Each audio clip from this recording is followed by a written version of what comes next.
Hi everyone, and thanks for joining us at the Product Marketing Festival.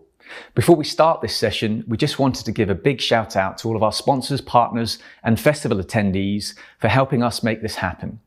Don't forget to check out our AMA site, both during and after the festival. We've got lots of speakers taking questions after their talks. Enjoy the session. Your customers are your best spokespeople, so you want to make sure your prospects hear what they have to say. After all, trusted endorsements can drive faster sales cycles and boost marketing conversions, which helps you unlock faster growth. But when it comes to going on the record, even your best customers can go silent, and who can blame them? Partnering on case studies is time-consuming, and it's painful to work through the legal approvals often required. Luckily, there's another way. With Tech Validate by SurveyMonkey, you can easily capture feedback from satisfied customers and transform it into powerful content, like verified case studies, testimonials, and reviews. Want charts that show ROI, cost savings, or competitive differentiation? You got it. With our platform, you'll quickly build an arsenal of highly targeted social proof points, segmented by industry, company size, or buyer persona. You'll get the tools to easily deploy your new customer evidence into top marketing channels and put it in front of your sales team to share with prospects. Plus, there's no need to wait for legal for approvals. With Tech Validate, your customers can opt to share their name or provide testimonials anonymously, with all customer evidence validated by a trusted third party. That's why hundreds of companies, big and small, use Tech Validate to get social proof at scale. Ready to see how it works? Watch our product tour today.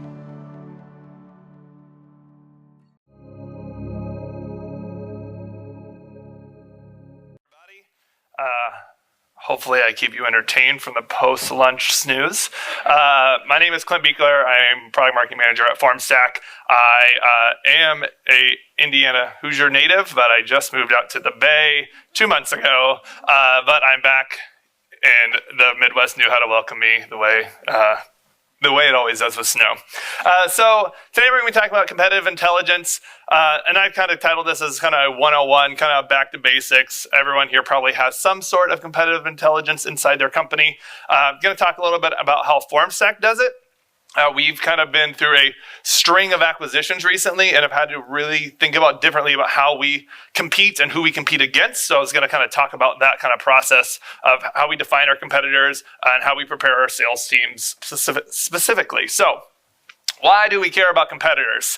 A lot of times there's other companies who just focus strictly on themselves and say, we're going to do what we're going to do. We're not going to let anyone influence us. But competition isn't necessarily about trying to be someone. We don't want to be keeping up with the Joneses. We don't track competitors to try to do the same thing as them.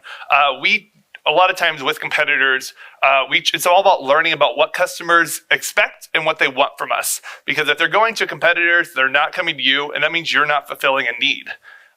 And that need might be something that you want to do. It might be something you don't ever have or are never going to put on your roadmap.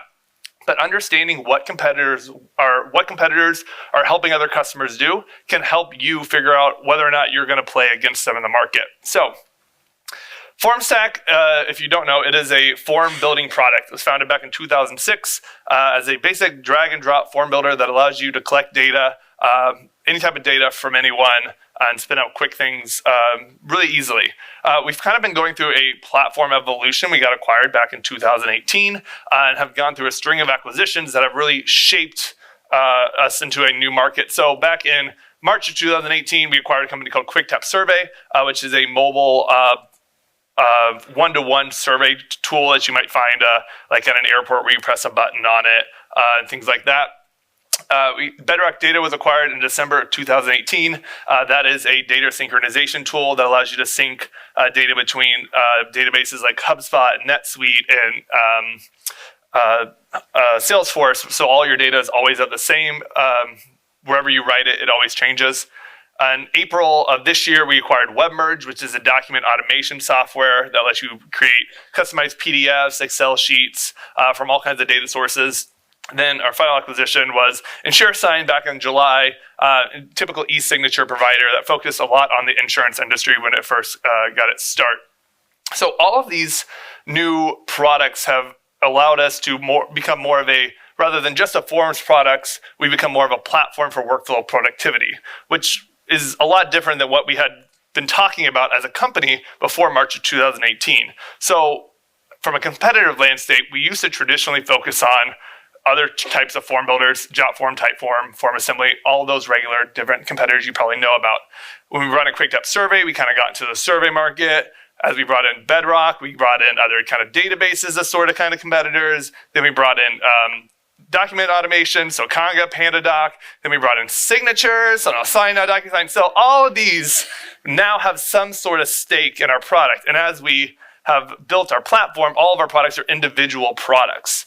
They're standalone, you can buy them by themselves. So we kind of have been able to compete individually in all these, but then we have a platform play that we also have to compete against different people as well. So it gets really confusing on how we do it and how do we focus on and who do we focus on.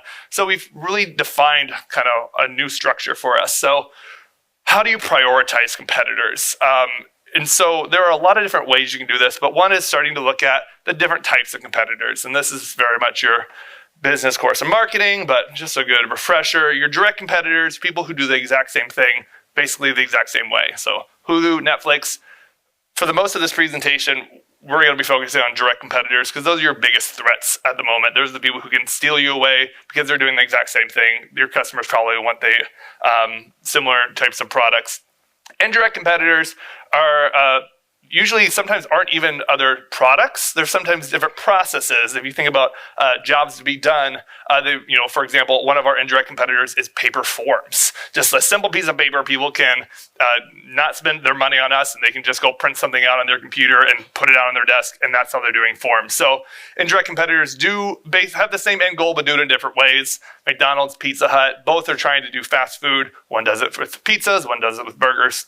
And then your replacement competitors are more industry disruptors and people coming in and doing something completely different, and you probably don't see them. You probably don't focus a lot on them because you normally don't see them coming, but it's something just to keep an eye on. So if you think about Kodak and the iPhone, the digital camera industry was completely disrupted whenever the iPhone came in and basically did the exact same thing and more.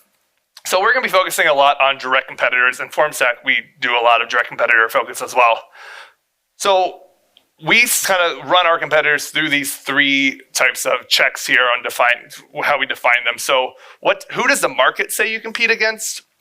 Who do your competitors say you compete against? And who do your customers say you compete against? So the first one, who does the market say you compete against? This is mostly third-party companies who don't have anything necessarily to do with you. And who are they saying you are naturally competing against? So a lot of times these can be review sites like G2, Trustpilot, Capterra. For example, all of these, if you go to FormStack's G2 site, this is what they say who we compete against. They give us comparisons for all these other people. So obviously, they're sourcing this competitor list for us because this is what people are coming to them for. If you have a relationship with a Forrester or a Gartner and see their Magic Quadrants, who else is on there? Go to the App Store, see who you're naturally coming up against. Those are the people who the market's saying that other people are looking for. So that's a good indicator of when people are going to check on your competitors, they're going to go find these other people. What do your competitors say? If your competitors are trying to compete against you, they obviously think they have something over you. They think they were filling a need that you aren't, and they can pull share away from you. And how dare they? So an easy way to do this is just type in your name in alternatives and find out who's running paid ads against you. If they're running paid against you, they obviously they're putting dollars behind it, so they're making a big bet that they are going to pull a share away from you. So easy way to do that. And then the last one, and who do your customers say? So talk to your sales team. They are the ones who are on the phones with people. They're here who's naturally coming up in conversation over and over again. Look into your website's SEO. Figure out what your top performing pages are. If you have alternative pages on your site, see which ones are the best performing. See if you're running competitive paid ads yourself, look into the efficiencies of those. So you can kind of see if you type in competitor name alternative and your ad's popping up and people are clicking on it, you see some synergy there where you might be filling a need that someone else isn't looking at. We're looking at the intersection of all of those, and that's where you should start. Those are where your you should make your initial list of competitors that you want to focus on. So where the market says who you're competing against, where your competitors say, and who your customers say.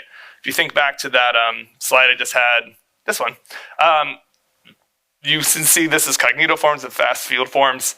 They weren't on my list of competitors. We don't usually find them as we run up against them. Our sales team doesn't say we hit them, and the market doesn't say we hit them, so we don't focus on them. They can run paid ads against us all day long, but we're not going to take our time to go after them because we feel we have bigger fish to fry. So first step is just trying to define 3 to 5 competitors who you're going to focus on first. If you don't have a list, if you're trying to start something brand new, start small, start really focused and specific to who you're going to go against.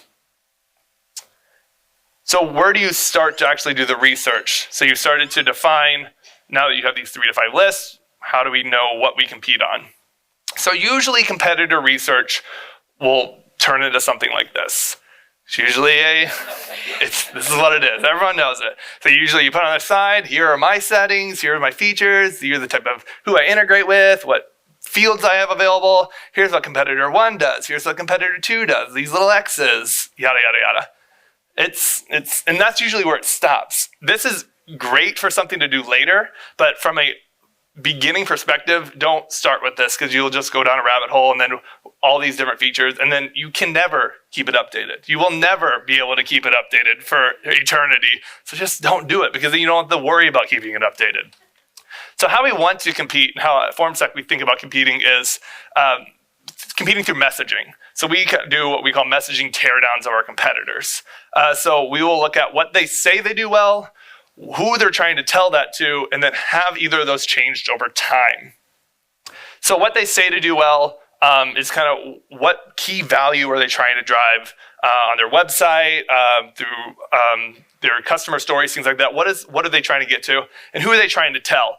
If this is a specific industry, is this general, everything like that, and then have either of those changed. That really tells you where they're going as a company.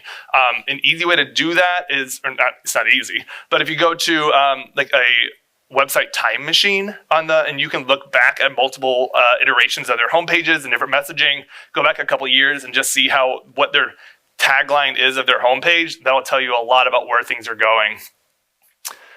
So when you're trying to do this messaging research, a couple places to go would be just going to their website and their blog, reading through what's on there, what's their taglines.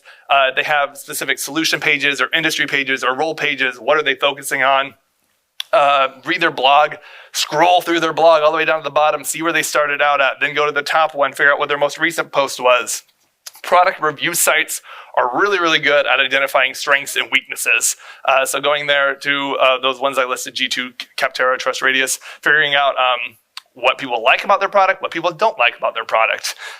Free trials of competitor products. If someone has something you can get into, if they have demo videos, you go on YouTube, look them up, see if you can see inside their product and what they're trying to showcase. And then competitive feature sets are necessary. I told you they weren't, but I kind of lied. So they're necessary in a sense of grouping those feature sets into categories. So you don't want to go, for example, FormStack. We don't want to go and say they have a signature field, they have a radio button field, but we might say like they have a good integration sets around payments or integration sets around databases. So we can kind of group those together, kind of figure out where their synergies are.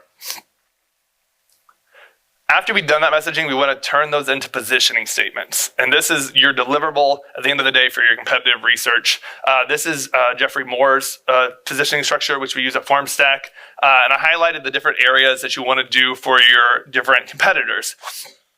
This makes it actionable. And these are the things you can circulate throughout your entire company so they know. And you can segment till the cows come home by your target customer. You can go your specific competitor, and you can say for healthcare customers, we beat them here. For education customers, we beat them here. For SMBs, we beat them here. So you can do all these different types of segmentation for just one specific customer. So how this kind of works is, if you've never seen Jeffrey Moore's framework before, so for target customers, who you're trying to speak to, that shouldn't be like for us, like type form customers. That shouldn't be, you should make it a little more specific to that. Don't go just say your competitor's name. who, statement of need, what you're trying to bring to them, what does your product bring. Your product name is whatever category you want to compete in. For us, it's usually form builders, but now that we have document generations, we have signatures, those types of things. And then your statement of key benefit. So unlike your competitor, what is your differentiation point? And the differentiation point is what you just got from that messaging teardown. That's where that goes. So an example for FormStack, we would say for education customers who need to spin up student surveys fast, the FormStack is a form builder that is, sorry, I'm doing this on the fly, that gives you easy to use tools to build forms. Unlike Typeform, our product allows you to connect systems, databases, and students across your organization. I didn't list features there, I didn't list things like that, but I listed those messaging things that we have that the competitor Typeform doesn't. Quick ethics quiz when you're doing your research. Never lie. That's basically an easy one, but just because they don't have it on their site doesn't mean they don't have it. So if you see something, do a little research, to the point where you feel you exhausted your options a little bit to figure out if they have something or if they're saying something. We've had competitors come up to us around things that have come up about HIPAA compliance, whether we have it or we don't have it. So we've had people say, hey, this competitor just told me you didn't have this. And we're like, yeah, we do. They lied to you. And they're like, oh, cool, I'm not going to deal with them anymore. So if you get caught in a lie, it can help out your competitor. Never imply you're going to make a purchase. If you do a free trial of something, don't get a sales rep on the phone and say, hey, what's your pricing? Because I might be interested. That can put things on their forecast. They can forecast those dollars, and then it messes up their projections for the month, and it can hurt them. So don't imply you're going to make a purchase. And don't buy competitive lists. I'm sure everyone gets those, that we have all these competitors. You don't know where that list was sourced. Now with GDPR and now with California rolling out all these big security things, you don't want to get trapped and someone saying, hey, how did you get my email? And it becomes a big thing. So quick little thing there. So after we've done those positioning statements, we want to prepare our sales teams. We focus a lot on competitive in a sales perspective because we do a lot of inbound. We have a lot of free trial options, so that's where we focus a lot of our time for competitive research. You can also share those through marketing and prepare your marketing teams, but I'm just going to talk about sales team right now. So creating battle cards. Everyone loves battle cards. Use the positioning statements you have to create these. So we kind of put basically 3 things on ours. No and no-go areas. Those are basically the strengths and weaknesses of your competitors. Go areas are areas they're weak. No-go areas might be a place that you have a product gap that they might be filling. Trap questions are questions that of a feature that you know, or a type of features that you know that a competitor doesn't have, that you can ask your customer if they're interested. Like, hey, are you looking for a payment integration? If you know your competitor doesn't have one, that's a great question for your sales team to ask. If they say yes, you're like, oh, you can't even deal with them. They don't have that. Objection handling are things that you're going to hear from those competitors. Those are probably around pricing, around feature sets, things like that. But how are they going to handle that and spend that to help you win that deal? This is an example of how our battle card FormStack looks like. We have those no and no-go areas up here. So, go areas are for non-sales team, price-sensitive customers. No-go areas are contract management use cases. We have their strengths and weaknesses listed out, and then those opportunities are what we are call them opportunities, but those are trap questions, questions that we know that if they say yes to those, we're likely to win the deal. So take these and roll them out to your teams. The first thing is go where your sales team is working. That's the biggest takeaway from this. We've tried to roll out different things multiple times, and if you try to roll out a new system or put it somewhere else, put it in if you try to have an internal wiki, they're not going to go there because they are creatures of habit and they're only going to work where they're going to work and they're not going to listen to you. So go, if your sales team's in Gmail, if they're in Salesforce, wherever they are, try to figure out how you can get your information there so they don't have to go to a separate system.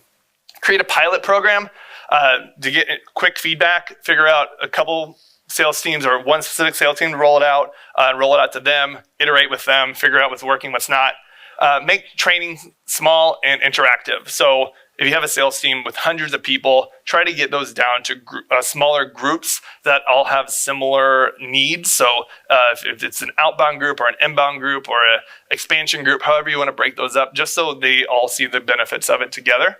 And then measure a sales readiness score. This is something we implement at FormStack, where after we do a training or something, we'll send them a quiz afterwards. That's just like a quick 3 questions. Hey, do you know where to get this? And ask them or hey, what's a key or no-go area for this type of competitor? And then we just quick 1 through 10, how ready are you for this? And that way we can see how prepared they are for it. If it's a really low score, we'll roll it back, do another training, figure out what's going on. But it just helps us to know that what we're doing is working. And the last thing is tracking your success. So you've done all this work, you've rolled it out, but you can't just let it sit there. It's got to continue to be iterated on and continue to move. So develop a win-loss program around compete. Don't necessarily have a win-loss program. It's not that hard to do. It seems a little difficult, but win-loss is all about tracking when you're winning opportunities, when you're losing opportunities. So we do this through Salesforce. So on our opportunity, we have some fields on here that we make our sales team. If they're going up against a competitor, put whatever competitor on the opportunity, and then we'll go back and run reports every month that show us what competitors we won against, what competitors we lost against. You can do this a variety of ways. You can say specific competitors. Another thing that I've seen a lot of other people do is defining if you're going head-to-head against a competitor, meaning your customer is considering you versus another competitor, or if you're going as a replacement. So they already are on a competitor and they're looking to come to you. Those are two other, that's another category that's really impactful. That can show you whether or not you're winning when you're going together, or if you're just replacing a lot of people. And then you use that information and drill down into those. If you have a large percent of replacement competitors, you can bring that to your marketing team and have them spend up more money towards ads on those. And if you're losing a lot, you can do more sales enablement, more training around those types of things. Also, close loss notes that help you identify if it's a product gap, is it pricing, is it you're just not talking to the right people, did they just go dark? You shouldn't consider those losses necessarily. But that's something you can do to make sure that you're actually hitting everything. So just some final thoughts. Start small and gain confidence. There's a quote, Rome wasn't built in a day, but they were laying bricks every hour. It's better to do something than to do nothing. So keep moving, keep working. Number 2, accept that you're not always the best product. It's really hard to be humble, but understand while you're doing this and keep it in frame of mind that you can't win every opportunity. And sometimes there are use cases that you're not necessarily going to work towards. And that's kind of sometimes hard for sales to admit, but getting them the information so they know those no and no-go areas is important. And lastly, share your success with others. Everyone here is a really smart, brilliant person. You have a lot to offer. So make sure when you're rolling this out that you show people what you're doing, because that's how you get buy-in across your organization so people can see how what you're doing is making an impact on everyone. So thank you very much. There's some time for questions. Appreciate it.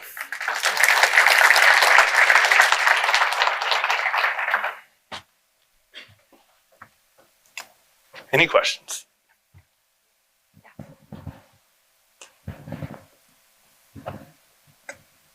Hi. So I focus a lot on competitive intelligence at my organization. We consider one of our biggest competitors status quo. I was just wondering if you do and how you go about that.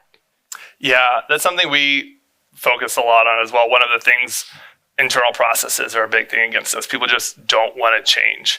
So that's where we focus a lot on. Usually when we're usually competing against a specific person. That's a lot of people come to us looking because they're trying to break the status quo. So figuring out what that status quo is and how things are changing. We do a lot more content on that type of thing and how the key benefits of our product, and do a lot more statistics with status quo to try to get people off of that. Yeah.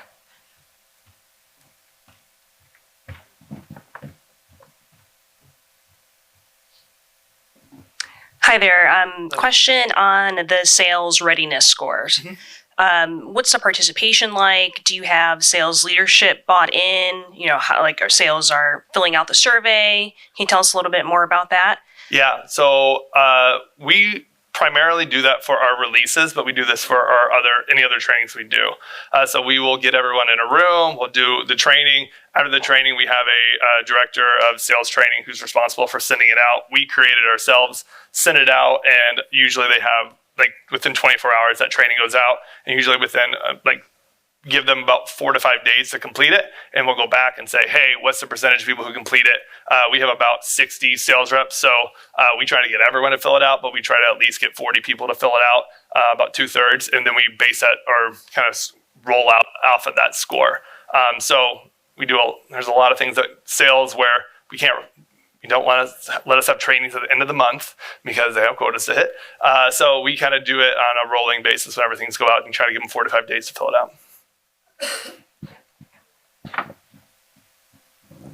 How often are you updating the battle cards? And in the event that there's some big competitive thing that happens in between, how are you communicating those changes or those updates to your sales team? Any best practices there would be great. Yeah. So we do a quarterly competitive landscape report. So every quarter we will go through and kind of report out to the company what our win-loss rates are across our competitors. And that's usually when we start to reevaluate who we're going to start competing against in the next quarter. So if we see it's big shift in competitor win-loss rate or something like that, we'll go afterwards. As things come out, that's usually things that are kind of sprung on by sales teams, and everyone's like big fire drill all of a sudden because someone changed their pricing. All of a sudden, we're losing pricing. So usually we will meet as a team. We have on our regular team cadence. And we'll just evaluate those. For how FormStack works is we work as product line managers. So we are kind of general managers ourselves. So if something changes, someone will come directly to us and we'll make the changes in the battle cards. And then we will usually send out an email. We use Soapbox, which is the Wistia product, to create a quick video, send it out to everyone. And then usually we'll send some kind of sales readiness quiz afterwards to make sure people are watching it.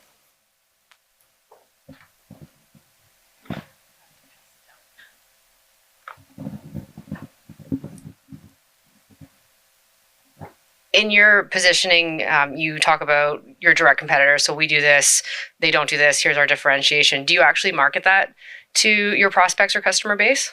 We have alternative pages on our website. And so we usually do that through a lot of PPC, but we have pages on our website that basically say, this is what they do, this is what we do. We do it in messaging. So if someone's coming to that type of page, we say, hey, we're better for payment processors, or we're better for internal workflows and things like that. So we put it right on our website. It's not something we put up at the top of our website, but it's on the back end so people could find it through SEO or we can drive PPC to it. And then our sales team also have that collateral, send out links to people as well.